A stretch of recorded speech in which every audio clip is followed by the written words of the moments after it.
Good morning. It is 6:20 in the a.m. on the 17th of April, 2025. It is Thursday, and good morning. I'm Beth, and this is my box. I'm at work. Yay. I saw the baby dove. We have a nest of doves that are around the corner in a very safe spot, which I appreciate because I like a good dove. Um, So I had noticed that the eggs had hatched and she started feeding them, which is awesome. Well, I got startled by one of the babies that was a lot more adulty than I thought. It had flown down and it was like right there. And I'm like, oh my God, baby, you're out. So I walked away from the baby very slowly and carefully because I didn't want to startle it as much as it startled me. Oh, it's a whole thing. And apparently, we've already been busy. I've already let out like 5 cars at 6 o'clock in the morning. That's a rarity. But one of the persons in particular had been in the airport since 11:30 last night, so that was fun for them. Um, Poor things, but such is the life of an airport, as it were. Um,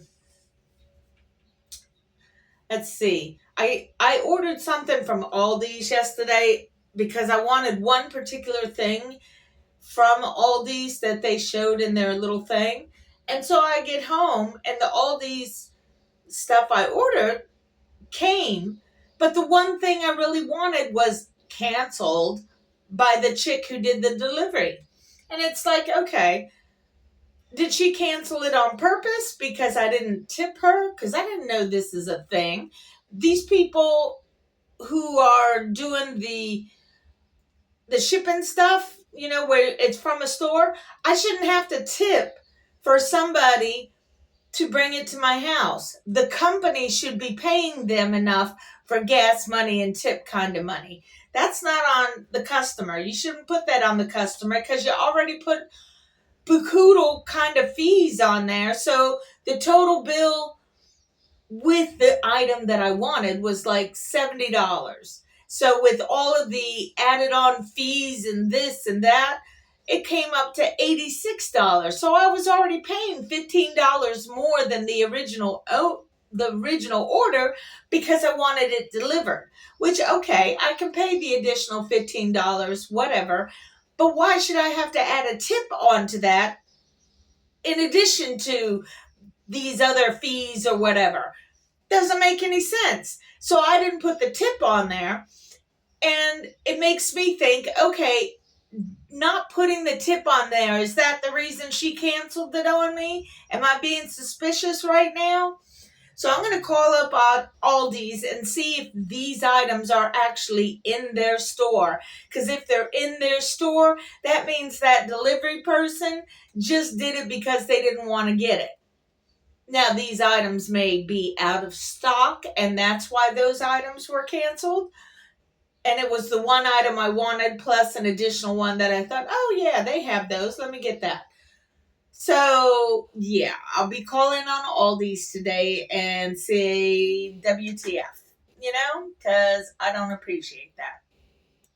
Anyway, there is a march that is happening this Saturday on the 19th, and I think I'm going to attend to it. Yay. I like it being in town versus having to go to DC because that's a long journey. So, yeah, I'll go and do this one again.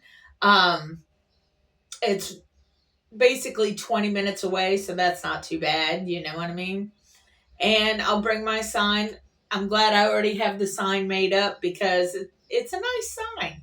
You know what I mean? I think I'll darken in the one side that talks about any act against the constitutional is void. Just because, I mean, it's a great statement and it was made from somebody from 1803. So, it's got to be some kind of good.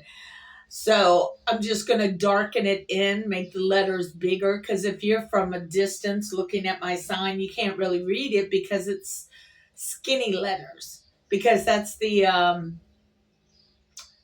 stencil I had in order to make it look right. So I'm going to look at the stencil tonight when I get home, a different stencil that I'll use, and see if that can improve it without compromising its ability to fit on the poster board the proper way. And it'll be weird because it's already on a pole. And if I try and take it apart, it'll probably make matters worse. So yeah. Anyway, that's my plan on that. I still think the whole Masons, where the fuck are you? Yeah, I'm still on that, because this country was founded by a great many Masons. Now, granted, 200 years has pretty much passed since that point. So 200 plus. So maybe they've lost their initial curiosity as to what religion was all about, because that was one of the main focuses, according to my research, of the Masonic group of individuals. From my research, what it showed me was, if you were a Masonic member, all judgment dropped at the door once the meeting started. So if you were a bartender or a governor of the area, it didn't matter. Those titles were pretty much dropped at the door, and everyone was shown respect for their opinions. And it didn't matter if their opinions were widely varied. Everybody was there to listen to everybody else so that they could learn and enhance their own understanding of what life was all about. You have to understand, it hadn't been that long since the church no longer had control over the narrative as to what the Bible said, because the Bible had, at this point, recently been printed into English, so that even a commoner who could read, which was not as many as you might imagine, could understand the Bible for themselves. And there was a great curiosity when Masons first began in looking at what all this religious text was. They were trying to discover the truth behind the stories in the Bible, as well as other religions out there. The Masons of old were inquisitive about spiritual matters. And now you don't hear nothing from them. The only one that, I mean, granted, I haven't really been looking, but nobody's really doing things that the old Masons used to do to try and form society, to mold it, as it were. And when they were molding society, they also kept in mind some of their philosophies from their meetings, and trying to find the truth buried between all these different religious philosophies, and trying to find the one ideal truth that is buried within all of these different religions and philosophies. So now they don't do anything. I mean, when I went to visit my brother last year, and his whole desire to go to the Ark that has dinosaurs in it, right? Okay. Why are you putting dinosaurs in the Ark? A replica of what Noah was on. It's a theme show. It's a theme show. And if they actually paid attention to the Bible, that would not exist, because that is an idol, so to say. Only it's an idol in boat form. Dinosaurs! Oh my God! Humans did not live when dinosaurs lived, okay? Not the T-Rexes, at least. Yeah, you had your giant sloths and your saber-toothed tigers still around the time humans existed, but you didn't have a T-Rex or a Brontosaurus. It's like these Christian folks don't mind stretching the truth when it's convenient for them so that they can profit. That's all they're doing. All this ark shit is bullshit idolatry. Idolatry. So, yeah, while my brother and his wife and my mom went to the ark, which I refused to go to because it's a whole bunch of hooey, and I wasn't going to go and deal with a whole bunch of hooey. So I went after my own type of hooey. They went to that, and I went to, I believe it was in Tennessee. I just drove a little more. And I met, not personally, but I was in a kind of a group, situation where the speaker was a grand master. And he says that they have some of the arcs. That just makes me go, like, are you trying to pull our chain just to get us all involved? And he started talking about a bunch of things that I already knew from my own research, but he kind of expanded on it, which was cool, but I had already seen the video of his talk. So going to it live was pretty much just like what the video was, that I saw already on YouTube. And he has good points in there. And it's not wrong to try and figure these things out as far as ancient Egyptian religion and understanding about the world. But the current dynamic of what's going on in the United States should be every single Mason's priority. Why? Because the Masons were the ones that helped start this country to begin with. A lot of their thought processes were in the spirit of the Magna Carta. Like I had mentioned before, it was the original document that was done in like 1215 to get the kings under control. As far as, helping out the little people. And it was modified throughout the centuries because that's what they do. So the Constitution is kind of like that. What's fascinating is that these folks that wrote the Constitution were taught about Bacon's Rebellion, which happened basically 100 years before. Bacon's Rebellion happened in 1676. And that rebellion is what started the whole animosity and race fueling industry at this point. Because you have to think, 1676, England was still in control of the Virginia colony, all the colonies on the East Coast for the most part. Down in Florida, I think the Spanish were still somewhat in control. But that's just the nitty gritty. I'm talking more about Virginia because that's where I did most of my research, and America pretty much started because of Virginia. It was the first colony that survived and stayed here, even though they ate everybody else, They literally, in the starving times, which was like 1609, because the ships got delayed coming to give them supplies and such, they had to eat each other. I got someone coming, probably Rod. It wasn't Rod, it was Emmanuel. He's a nice guy. He's a detailer. He's one of the guys that cleans the cars.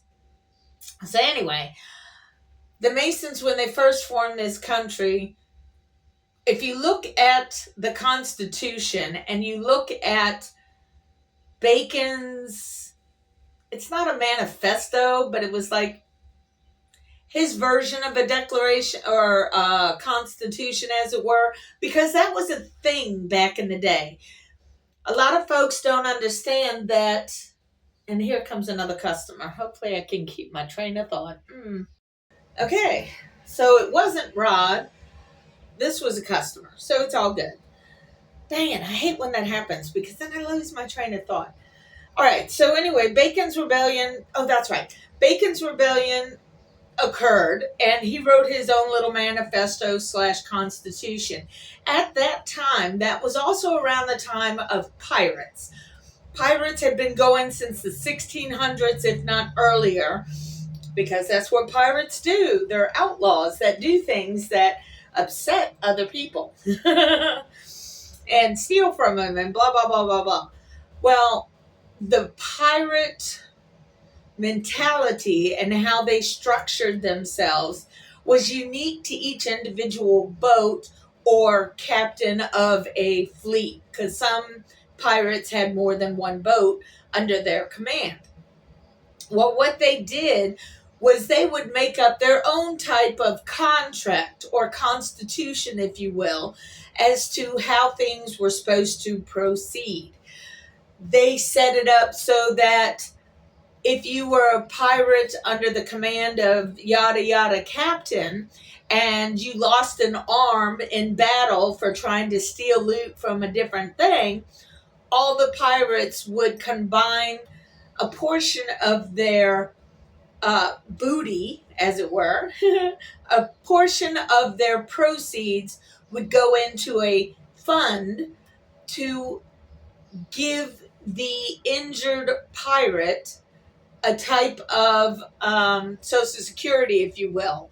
It was a fund for wounded pirates. Yeah, of course, some of them died, just like some of them died in every little thing that we do in the world. But basically, that's the setup of pirates, is that they would come up with their own set of rules that they all agreed to follow. And so all of them did that. So that whole concept was in the air already before America became America. They had a contract. Well, when you look at the Constitution is a contract that every American agrees to. That's what we agreed to by being Americans. We agreed to follow the laws and follow the ideals of the Constitution. What's happening right now is this illegitimate cheater is trying to break the Constitution, and he's succeeding at this point because nobody's holding him accountable. Even for the Hatch Act way back when, which I don't think is in the Constitution, but it is something he's supposed to abide by. Now we have the Supreme Court telling him to return this guy that's in the El Salvadorian prison, and our rotten, orange, traitorous conman, cheater, is trying to tell the court no. So the only way that we as Americans can fight back at this, because nobody wants to take on the toddler in chief to tell him no and actually mean it, is the people. Because it's we, the people, that determine what happens about the Constitution. It's we, the people, that signed an understanding that the Constitution is the only thing holding us all together. And this idiot wants to destroy it, first because that's what Putin wants. Hello? Y'all paying attention yet? This compromised idiot that Putin has groomed for decades wants to destroy the Constitution because Putin knew he couldn't attack us because we would be fierce, and he couldn't afford our fierceness. So he wanted us to divide within. And that's why this whole MAGA thing is so frustrating, is because MAGA is under the delusion that they're right. And they're not, because they've been fed all of this false propaganda that Putin has put into the airwaves, and y'all think it's real. So the MAGAs want to end up destroying America, not because they think they're right, although that's how they perceive it. It's because that's what Putin wants to be done. So we, the people, have to stand up for this shit. Now I think. Okay, it was still Emmanuel. It was not Rod. But anyway, it's we the people that have to stand up for the Constitution. And if we do have to rewrite a Constitution, I believe there's several things that could be included. Like A, women have equal rights as men. B, equality is for all people regardless of skin tone or religion. That's kind of in there, but it's also kind of not. Because at the time the Constitution was written, black folk were considered what, 3/4 of a person? What the hell is that? White women or just women in general were not included. You know what I'm saying? So there are some things we can do to fix this. But we got to get rid of the orange criminal first because he is a con man. He is a criminal. He cheated to win. He cheated every American out of their vote. And yes, you MAGA people, you voted for him, but you got to understand, he still cheated. So your vote didn't really count. All your vote did was to make his cheat look legitimate. Okay? Elon Musk bought a bunch of people off under the counter because they are also white supremacist assholes. And they didn't care. They really didn't care. They still don't care. So I'm going to the march or the gathering on the 19th on Saturday. I think this time I'm not going to drink a whole lot of beer the night before and make sure I'm plenty fluidized before I go to the march so I don't feel so hot and bothered. So I can actually enjoy myself instead of feeling like, oh, you sloth, you old woman. Anyway, that's all I got for today. I hope y'all take care of each other. So, yeah, I hope I got everything in because I get interrupted by people. Anyway, eventually I'll get it out there the way I want to. But anyway, y'all take care of each other because that's all we got. And for right now, peace out. All right. Love you.